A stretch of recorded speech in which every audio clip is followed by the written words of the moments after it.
Here to say a few words to our students.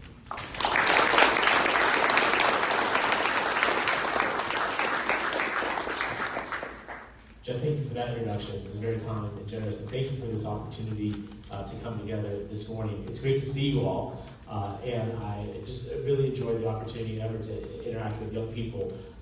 I grew up in this community, and I remember opportunities when I was sitting where you are now, and I know how powerful it can be to have the opportunity to just interface and to connect, and I appreciate you doing that for us, Jeff. To all of the folks who helped make this happen, it's great to see you all. My friend Ron Cho, who's a part of our Mayor's Advisory Board on API Affairs, as well as so many other folks who do so much in the community. From the bottom of my heart, thank you for creating this opportunity for us to be here today, and this program for these young folks to get more civically engaged. I want to just say, I may be quick in my comments because, as you may know, our city, for the first time in over 100 years, is facing a hurricane. I became mayor in December of 2020 during the pandemic, which we hadn't had in 100 years. Now we have a hurricane coming, first time in 100 years. I'm beginning to think I might be bad luck. I don't know. You're up for the challenge. I'm up for the challenge. That actually makes this interaction maybe more important because it's a reminder that the future is still bright, and you all give me such tremendous hope. I know whether it was Leah in our office who did an exceptional job, and we enjoyed having you with us, to the interns that we've had in past years. I know that if you're anything like Leah, you've had an incredible impact where you are, and then I heard Jeff describing the service projects, which is incredible. I think when I was your age, I was making dioramas out of old shoeboxes. You all are building mobile apps. That's pretty amazing. Again, the future is bright. Just a word on the hurricane.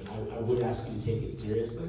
I think we'll be okay if we take reasonable precautions. And so when you leave here today, if you make sure that your phone is fully charged, your car is charged, if you maybe clear some of the materials out of your backyard so they're not a threat because of the high wind event, I certainly appreciate it. A couple minutes of your time today may save us from having a power outage that would last hours or days, so I think it's worth the investment. But I wanted to say very quickly that I love seeing this program, and I'm happy to show the support that I can, in part because I believe, as a person who is part Filipino, my grandfather came from the Philippines, came here because of his military service, and then stayed because San Diego, right?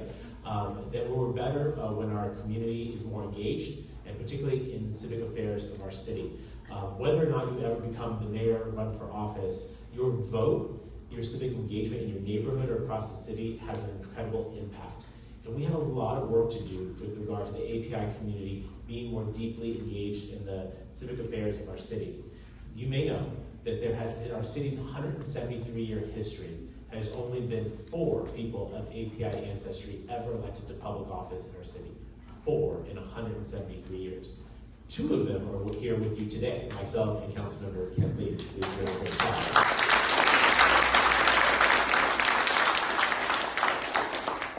Now, I'm not good at math, but 4 out of 173 years, we got a lot of work to do.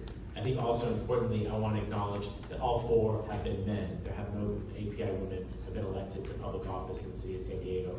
I'm hoping that we can change that. And by talking with you all early, helping you understand how to engage your community, I think will make that much more likely to change. So I hope that wherever the path forward takes you, that you will remain involved in your community. There's a saying in politics that if you're not at the table, you're on the menu. Does that make sense? I know, it's a kind of a humorous way, but there's a darkness to it and there's a truth to it. The fact that we have not always been civically involved, either by choice or because we were excluded, means that so often the issues that concern our community, the priorities that we have not always been understood or heard at City Hall, in our state capitol, or our nation's capital. And so it's on us now to change that. I know Kent and I are very interested in making sure that we do have that seat at the table. But your help and your support with Jeff, with Tracy, with Ron, show up in places and help back us up. Our voice gets louder. It gets closer to what we are, which is a sizable part of our community's population.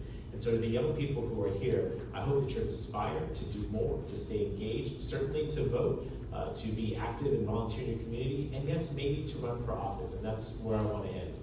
What I know for sure is that for many of us, we have to be told that it's okay for us to run. Because there aren't a lot of historical examples of us serving in public office, we may think this is not for us. There's a saying that if you haven't seen it, you can't be it.